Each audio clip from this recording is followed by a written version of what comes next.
कैसे हैं आप सब। आज हम करने वाले हैं एक नया क्रियाकलाप जो कि लिया गया है रिमझिम कक्षा 5 एनसीईआरटी के पाठ फसलों के त्योहार से। तो इस क्रियाकलाप को करने के लिए आपको खोलनी है अपनी पुस्तक रिमझिम कक्षा 5 और निकालना है पृष्ठ संख्या 17।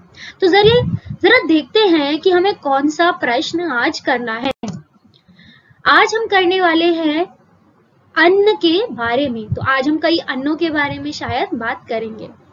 तो पहला प्रश्न है कि फसल के त्योहार पर तिल का बहुत महत्व होता है। जैसे कि हमने पढ़ा कि तिल के लड्डू आते हैं, कहीं पे तिल का कुछ और होता है। तो तिल का किन किन रूपों से इस्तेमाल किया जाता है पता करो।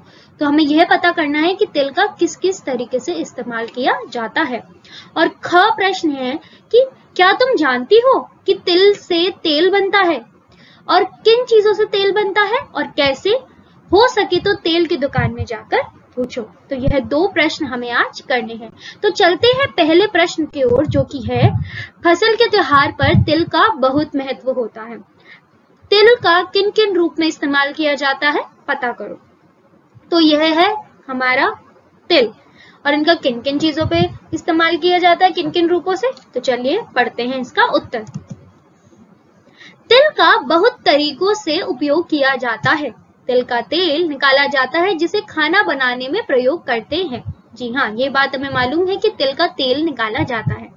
तिल के लड्डू भी बनते हैं। यह बात तो हमने पाठ में भी पढ़ी थी कि तिल के लड्डू भी बनते हैं।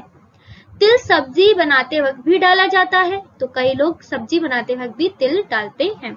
और तिल की चटनी भी बहुत स्वादिष्ट होती है और मुझे यह बेहद पसंद है। साथ ही में ब्रेड बनाते वक्त भी तिल डाला जाता है। तो जहां तक मुझे मालूम है तिल के इन तरीकों से उपयोग किए जाते हैं। पर आपको पता है इसके अलावा भी कई उपयोग हैं तिल के।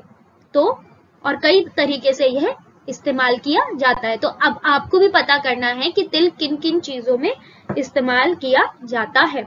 अब बढ़ते हैं ख प्रश्न की ओर जो कि है क्या तुम जानती हो कि तिल से तेल बनता है। जी हाँ, अभी तो हमने बताया पिछले प्रश्न के उत्तर में कि तिल से तेल बनता है। अब हमें बताना है कि और किन चीजों से तेल बनता है। तो यहाँ पर अब मैं आपको कुछ ऐसे बीज दिखाने वाली हूँ जिनसे हमें तेल मिलता है, जिन्हें पीसकर हमें तेल मिलता है। तो सबसे पहला है, जी हाँ, यह दिख रहे हैं आपको ये बीज, यह है कपास के बीज। किसके? कपास यानी कि कॉटन। जी हाँ, कपास के बीजों से भी तेल निकलता है। दूसरे बीज है यह। क्या आप जानते हैं ये किस चीज के बीज हैं? यह है अलसी के बीज। किसके? अलसी के बीज। फिर आते हैं इन बीजों पर।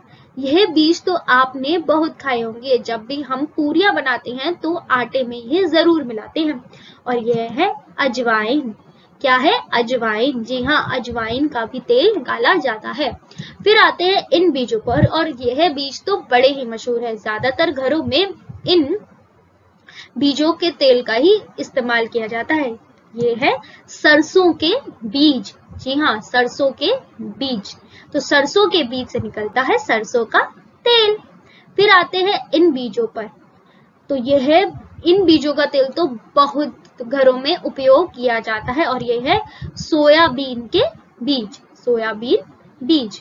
और फिर आते हैं यह आप अगर इस तस्वीर को ध्यान से देखेंगे तो आप एक फूल देख पाएंगे जो कि आप पहचान लेंगे। जी हाँ, ये है सूरजमुखी, जिसे हम अंग्रेजी में सनफ्लावर भी कहते हैं। तो सूरजमुखी के बीज से भी तेल निकलता है। तो यह है कुछ बीज जिनसे तेल निकलता है। अब कैसे निकलता है यह आप पता करिए अपनी पास की दुकान में जाकर पूछ के। हम मिलते हैं अगली बार एक नई कहानी, कविता या क्रियाकलाप लेकर।